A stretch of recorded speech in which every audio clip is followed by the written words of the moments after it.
पुणी Airtel users को बड़ झटका डाटा पैक पाई गणिबे एते टंका। देशर द्वितीय बृहत्तम टेलिकम कंपानी एयरटेल पुणी थरे निज रिचार्ज बढ़ाई।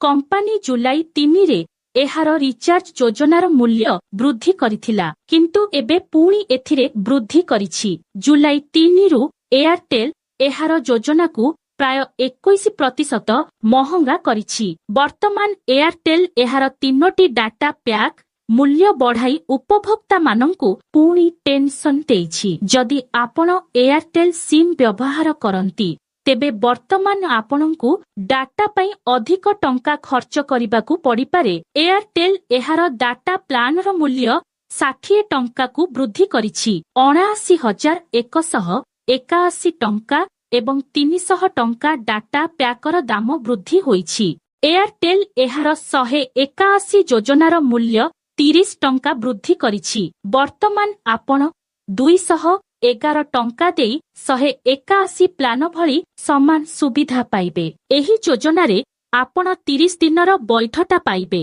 कंपानी प्रतिदिन 1 जीबी डाटा प्रदान करिथाए। जदि आपण आपणकर नियमित योजना सहित अतिरिक्त 1 जीबी डाटा चाहुछंती तेबे आपण एही योजना पई जाई परिबे। 301 टंका डाटा योजना रे कंपानी सर्वाधिक 60 टंका वृद्धि करिछि। वर्तमान एही प्लान रिचार्ज कले आपणंकु 361 टंका खर्च करिबाकू पड़िबो। एथिरे कंपानी ग्राहकंकु मोट 50 जीबी डाटा देइथाए। जदि आपण दीर्घ वैधता सहित एक योजना नेइछंती तेबे योजना शेष नहेबा पर्यंत आपण एही 50 जीबी डाटा व्यवहार करिपारिबे। एयरटेल एहार अन्य एक योजना रे परिवर्तन करिछि, जहा 99 टंका डाटा पैक। जदिओ एहा एक नुआ पैक नुहे, एही योजना पूर्वरु 79 टंका थिला, जहा वर्तमान 99 टंका होई जाइछि। एही योजना रे कंपानी